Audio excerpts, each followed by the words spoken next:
May epekto bang malaki yung 2 days din yun no? Na na-cancel, na-suspend ang impeachment trial? Uy, malaki ah. Bakit? Ibig sabihin, mauusog talaga ng halos 1 linggo. Yung pong... Kahit 2 days lang yun? Dates. 2 days yun. So, ibig ko sabihin, dapat na, by Tuesday sana natapos na yung direct, no? Nakapag-cross na. So, assuming na hindi sila matapos by Tuesday sana, tumuloy ng Wednesday. At nakapagtanong na yung mga senator judges. No? So, lahat yan mangyayari po pagdating po ng susunod pa pong linggo. Oo. So, talagang may naantalang mga pagbibigay po ng testimonya. Oo, may consensus na raw ang senator judges na ibalik yung schedule sa hapon? Narinig po namin yan. So, antayin na lang po namin yung formal pong pagpapasya ng pong senator judges. Pero, kung yan po yung magiging pasya po ng impeachment court, sinasalubong po namin ito dahil syempre, mas mahaba yung pangpanahon noong pong paglalatag na ebidensya both ng prosecution at ng defense. Pero yun nga po, kung ma-atras siya ng 1 linggo, so pero pasok naman po siya doon sa 30 days na inalat, ano? Hindi po kailangan din maghingi ng extension sa 30 days. Tingin ko naman hindi kailangan. Pero ibig sabihin, syempre, dahil wala naman trial, hindi pa rin hubilang yung pong 30 days po doon sa 2 araw po na hindi nagtuloy, no? So, papatak lang po yung bilang nun pag natuloy po yung actual na paglilitis, no? Pero hopefully hindi ho namin makonsume yung pong mga araw, no? Kaya nga binabanggit na ho natin kanina doon sa press conference kanina umaga na we share the same timelines that the Senate President had mentioned na hopefully by before December tapos na po ito pong paglilitis ng atin pong pangalawang Pangulo. Nasabi ni Representative Jervil Luistro na nasa kalagitnaan na, nangangalahati na ang prosekusyon sa paglalatag ng ebidensya. Tama ba yun, Kong Terry? Sa confidential funds, I think tama po yung pagkakabanggit po niya. Siyempre, tinatapos lang po natin itong hostile witnesses po natin and hopefully maisalang po natin yung pong NBI report on the signatures of Mary Grace Piatos and the other acknowledgement receipts na sila lang ho actually yung gumawa.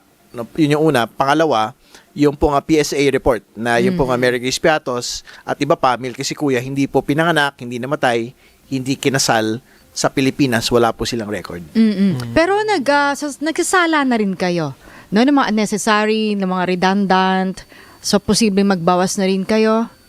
Tingin ko po, ganun na po yung mangyari kasi nga katulad ng binanggit ko po noong nakaraan, yung pong Gina Acosta testimony na nagturo ng atin pong pangalawang Pangulo bilang nag-utos sa kanya mismo na ibigay po yung 125 million kay Colonel Achica. Doon pa lang po tapos na yung usapan nung confidential funds misuse. Kasi yun po mismo yung binabanggit doon sa notice of disallowance for 2023 of the OVP funds na hindi ho dapat ibinibigay sa mga non-OVP personnel.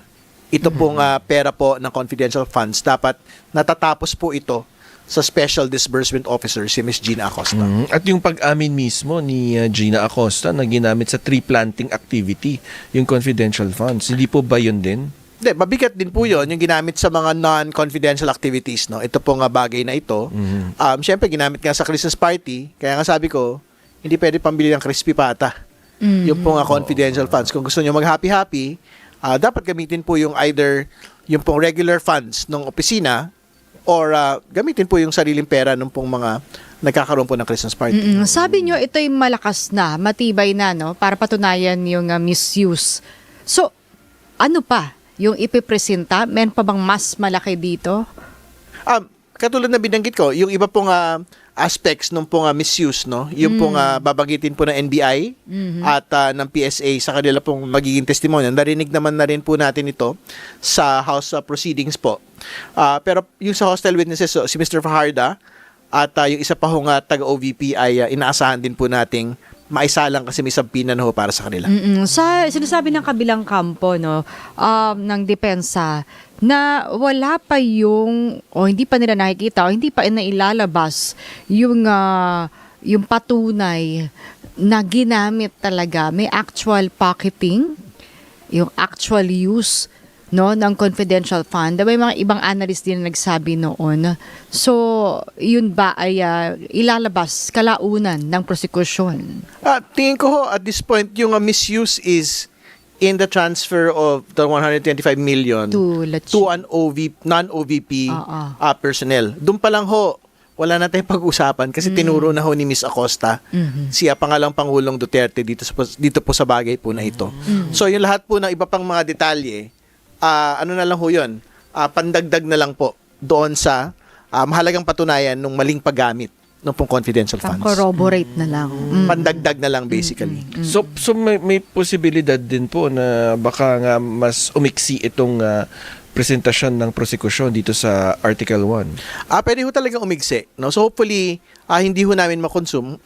Dapat by the end of August po siguro, dapat tumawid na po to the next impeachment articles on bribery and unexplained wealth.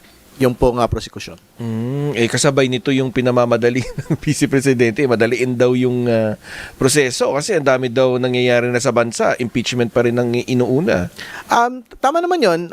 Katulad ng binanggit na ho natin nung nagdaan, we share the same sentiment as the Vice President and of course the public and the Senate Impeachment Court na hanggat maaari pong bilisan ito pong prosesong ito, gagawin po natin. So, syempre, hindi rin ho natin pwede palagpasin yung pong mga maneuvers na ginawa po ng defense to actually result in the delay of some of the proceedings. No? Katulad nung ayaw ho nila stipulate yung ilang pong mga acknowledgement receipts. I will accept no, na pwede hong it is their right to reject it.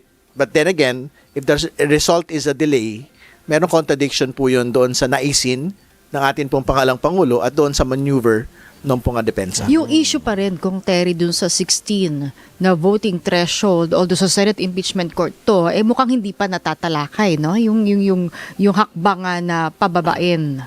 So, kayo sa prosekusyon, ano yung saloobin nyo dito? Sa bahagi naman po namin, kung ano ho yung pagpapasya ng Senate Impeachment Court, kasi sila naman ho yung magdidesisyon niya kung ilan ho talaga. Yung pong 16, 2/3 or 16 ho yung pinag-uusapan. Pero again, babalik tayo dun sa binabanggit po ng ilang eksperto, wala namang absolutong bilang eh. Yung nakalagay po sa Constitution, ang nakalagay ho doon, 2/3 of all members yung pong dapat bumoto no, for conviction.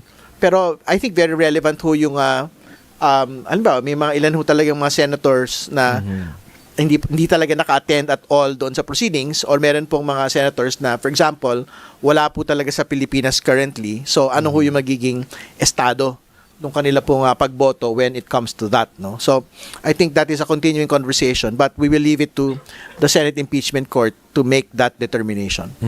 May mga naging pahayag din po si Attorney Paolo Panelo na sinasabi na bakit daw hindi pa inilalabas itong si Madriaga. Ang sabi niya, magiging nightmare daw siya ng prosekusyon at magiging star witness pa ng depensa kapag siya ay hinarap. Kailan po ba haharap si Madriaga? Tsaka tama po ba itong sinasabi niya?